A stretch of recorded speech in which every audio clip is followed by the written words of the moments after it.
बाक्सायाव बे बाराव कबिराजनि महराव लुथिग्रा बेराम फाहामग्रानि महर लानानै फैनाय कबिराजआ 35,000 रांनि गहेना लुथिनानै लांबाय। जाथाय जानाय जायगायाव बे बाराव बाक्सा जिल्लानि लाबदांगुरि आउटपस्टनि बेन्दोंआव थानाय मैनामाथा गामियाव थांनाय 10 फेब्रुवारि खालारखालि बाक्सानि मैनामाथा गामियाव जथेश गयारी आरो रीना गयारीनि न'आव কৈছে তোহাৰতো বেমাৰ হৈছে ভাল হ'ব কিবা ইনিয়া মানুহ গ্ৰহ চহ সোমাই থৈছে ঘৰত এইটো মই খাটি দিম পইচা এক পইচাও নালাগে বাইদেউ কৈছে আৰু তাহুন এইবাৰো মই বেমাৰো হৈছে না বিশ্বাস কৰিছে আৰু কি দিব তোহুন পাইটিয়ে কৈছে মই এবাৰ কৈছে তাহুন এই কিবা দিম ইৰি কি কয় মালিচ দিম ঔষধ দিম কৈছে পইচা টাকা নালাগে বাইদেউ বেমাৰ হ'লে ভাল হ'ব লাগে এনেকা কৈছে আৰু ময়ো বিশ্বাস কৰিছে এইবাৰ বাইদেউ চাউল আন কৈছে চাউল আনছে এক গিলাচ পানী আন কৈছে এইবাৰ পানী দিছে মই মনত পৰিছে এই পানীটো খাব নাকি মনত পৰিছে আৰু তাহুন্তি খাৱা নাই এই তুলসী পাত আনিবা কৈছে আনিছে এইবাৰ কিবা চাউলৰ কিবা বস্তু সোমাইছে এইবাৰ কাপোৰ চিৰা চাউলৰ এনেকা খোবাত হৈছে এইবাৰ পানী ঢালাই দি বাইদেউ কৈছে মই পানী ঢালাইতে একদম ঠুঙা ওলাইছে আৰু পানীটো এই চাউলটো আৰু লগে লগে একদম ঠুঙা ওলাইছে এইবাৰ সাইড দি কৈছে এইবাৰ সাইড হৈছে আৰু এইবাৰ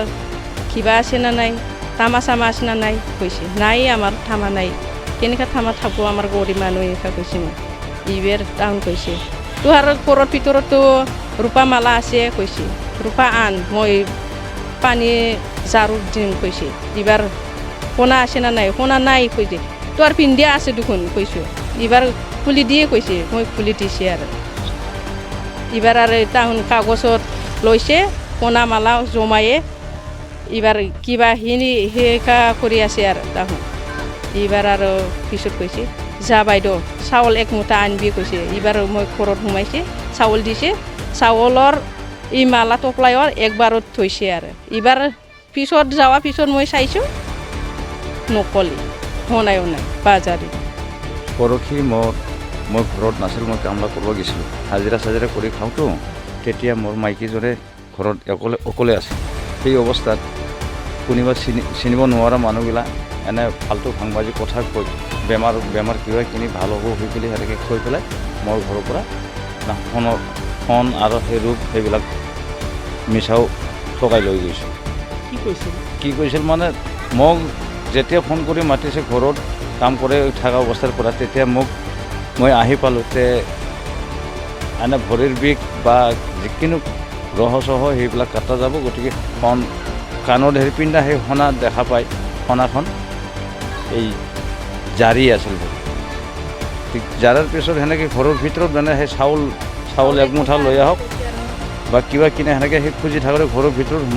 সোমাই বস্তু আনবা যাওঁতে সেই নিজৰ সেই বাজৰীয়া বস্তু সেই সোণাক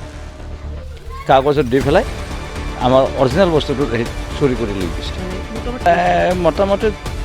35-40 হ'ব আৰু কি 45,000 মান বস্তু লৈ গৈছে কিন্তু দবকা সজাই বুলি কোৱা আছে লিখা আছে কাগজত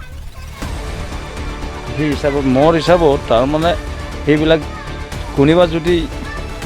কোনোবাৰ ঘৰত যদি সেনেকৈ যাই পেলাই কামটো কৰে তেতিয়াহ'লে সেই মানুহজনক ধৰি চেছ কৰি দিয়া ভাল হ'ব মোৰ হিচাপত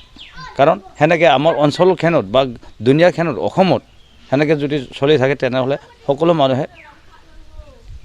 বহুত বৰবাদ হৈ যাব।